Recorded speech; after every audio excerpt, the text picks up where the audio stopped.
অভিনন্দন জানালাম। আমরা অপুর অনুভূতি ব্যক্ত করার জন্য, তাকে কিছু বলার জন্য বলছি।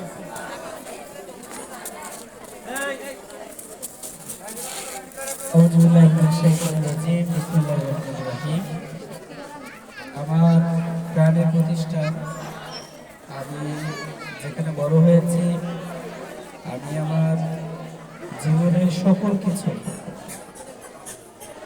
যে স্থান থেকে শিখেছি, সেটা আমার প্রিয় প্রতিষ্ঠান খানজাহানি আনুষ্ঠানিক মাদ্রাসা কর্তৃক আয়োজিত আজকের এই সংবর্ধনা অনুষ্ঠানে উপস্থিত আছেন অত্র প্রতিষ্ঠানের অধ্যক্ষ, আমাদের প্রিয় শিক্ষক মাওলানা শরীফুল ইসলাম গাজী, উপস্থিত অন্যান্য শিক্ষকবৃন্দ, উপস্থিত অভিভাবকবৃন্দ এবং উপস্থিত আমার প্রিয় শিক্ষার্থী ভাই ও বোনেরা, সবার প্রতি আন্তরিক সালাম। আসসালামু আলাইকুম ওয়া রাহমাতুল্লাহি ওয়া বারাকাতুহু। আমি এই প্রতিষ্ঠানে তৃতীয় শ্রেণী থেকে লেখাপড়া শুরু করি। আলহামদুলিল্লাহ, আমি যখন চতুর্থ শ্রেণীতে পড়েছিলাম তখন একটা আঞ্চলিক বৃত্তি ছিল, আঞ্চলিক পরীক্ষায় বৃত্তি পেয়েছিলাম। পঞ্চম শ্রেণীতে বৃত্তি পেয়েছিলাম। যখন অষ্টম শ্রেণীতে জেডিসি যেটাকে বলে আর কি, যখন শুরু হয়, আমাদের ব্যাচের আগে দুইটা ব্যাচ ছিল, সে দুইটা ব্যাচ এ প্লাস পাইনি, কোনো ব্যাচের শিক্ষার্থী এ প্লাস পাইনি। তা আমাদের উপরে হুজুর অনেক চেষ্টা করে আলহামদুলিল্লাহ আমাদের ব্যাচ থেকে 6টা এ প্লাস পেয়েছিল এবং আমরা দাখিলে এ প্লাস পেয়েছিলাম। আমি মনে করি বাগেরহাট জেলার মধ্যে সবচেয়ে ভালো যদি কোনো প্রতিষ্ঠান থাকে, সেটা আমাদের প্রতিষ্ঠান খানজাহানি আদর্শনী মাদ্রাসা। এবং আমি মনে করি তোমরা সবাই সৌভাগ্য অর্জন করেছ এই মাদ্রাসায় ভর্তি হওয়ার কারণে।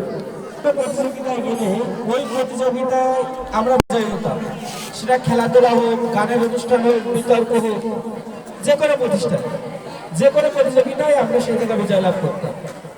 আলহামদুলিল্লাহ, যে ঢাকা বিশ্ববিদ্যালয়ে অনেক, আমি যে ডিপার্টমেন্টে করি, আমি যখন দাখিল পরীক্ষা দিয়েছি, যখন আমি তালুবিল্লাতে যেতে চেয়েছি, হুজুরা বলেছেন এখানে পড়ার জন্য। পড়ার পরে আমি যে সাবজেক্টে পড়ি, সেই সাবজেক্টের তালুবিল্লাত বলো কিংবা অন্যান্য বড় প্রতিষ্ঠান বলো, সকল প্রতিষ্ঠানের বড় প্রতিষ্ঠানের শিক্ষার্থীরাও কিন্তু আমাদের সাথে লেখাপড়া করেছে।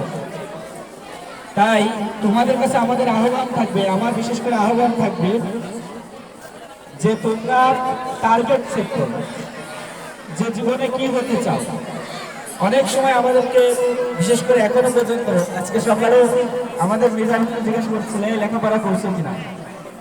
এবং একটা স্মৃতি যদি বর্ণনা করি, কুরবানি ঈদের আগের দিন চাঁদ রাতে আর কি হুজুর ফোন দিয়েছে, এই পরের টেবিলে নাকি বাহিরে। আমি যেহেতু বাইরে ছিলাম, আমি ভাবছি মনে হুজুর মনে দেখছে। তা আমি আর মিথ্যে কথা বলতে পারি না, আমি বলছি হুজুর বাহিরে, কারণ আমি ভাবছি হুজুর দেখছে। পরে আমি সাহস করে জিজ্ঞাসা করি আপনি কোথায়? হুজুর বলে যে কি আমি বাড়িতে। তা মনে বললাম বললে ভালো হতো যে আমি পড়ার টেবিলে। তা এটা হয় আর কি। তা আমরা এখনো শিক্ষকদের কাছ থেকে, প্রত্যেকটা শিক্ষক যাই ধরে সবসময় ফোন করে, জিজ্ঞাসা করে, প্রত্যেকটা শিক্ষক আমাদেরকে কথা জিজ্ঞাসা করে। আমরা চাই যে তোমরা যাতে ভালো কোনো জায়গায় যেতে পারো। আর বিশেষ করে ঢাকা বিশ্ববিদ্যালয়, আমাদের আগে ইউসুফ ভাই, তরিক ভাই, তারা ঢাকা বিশ্ববিদ্যালয়ে গিয়েছে, তাদের দেখে আমাদেরকে ইচ্ছা জেগেছে। আমাদের পরে শাকিল গিয়েছে, আশরাফুল আলম শাকিল আমাদের মাদ্রাসায় গিয়েছে, আনিস ভাই, ফেরদাউস ভাই, তারাও ঢাকা বিশ্ববিদ্যালয়ে লেখাপড়া করেছে। গত বছর একটা ভাগ্নি আমাদের মাদ্রাসার শিক্ষার্থী। এবং আমরা মনে করি তোমরাও ঢাকা বিশ্ববিদ্যালয়ে যেতে পারবা। আর সবচেয়ে আমার ডিসেম্বরে একটা ইচ্ছা জেগেছে আর কি,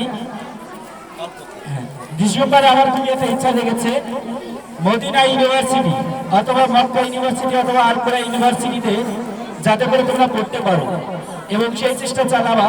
আমি হুজুরদেরকে বলেছি যে এ ব্যাপারে যেন তোমাদেরকে পরিচর্যা করা হয়, তোমরা আগে থেকে নিয়াত করতে পারো। সবাই ভালো থাকবে। আবারও আমি শিক্ষকদের প্রতি কৃতজ্ঞতা জ্ঞাপন করছি এবং আমি সারা জীবন, আমি যতদিন বেঁচে থাকবো আমি শিক্ষকদের জন্য দোয়া করব, কারণ আমি তাদের জন্য আজকে এই স্বপ্ন বাস্তবায়ন করতে পেরেছি। তারা এই প্রতিষ্ঠান না থাকলে, আমার এই শিক্ষক না থাকলে আমি জীবনে এই স্বপ্ন বাস্তবায়ন করতে পারতাম না। আমি যতদিন পর্যন্ত বেঁচে থাকি ততদিন পর্যন্ত আমি এই প্রতিষ্ঠানের কাছে ঋণী। এবং আরো কথা স্পষ্টভাবে বলতে চাই, আমার থাকা খাওয়া আমি কিন্তু সব এই খানজানের আদর্শ আলী মাদ্রাসার যে হোস্টেল, এই হোস্টেল থেকে আমি বড় হয়েছি, এখান থেকে খাওয়া দাওয়া করেছি। প্রিন্সিপাল আলোচনা অনেক কষ্ট করেছেন প্রতিষ্ঠানের জন্য। সকল শিক্ষক বিশেষ করে কোরবানি ঈদের সময় তারা ঈদ না করে আমাদের জন্য অক্লান্ত পরিশ্রম করেন। এজন্য আবারও তাদের প্রতি কৃতজ্ঞতা জ্ঞাপন করছি। সবাই জন্য দোয়া এবং সবাই আমার জন্য দোয়া করবা, যাতে করে একজন আদর্শবান মানুষ হতে পারে। সবাই ভালো থাকবে, সুস্থ থাকবে। আসসালামু আলাইকুম ওয়া রাহমাতুল্লাহি ওয়া বারাকাতুহু।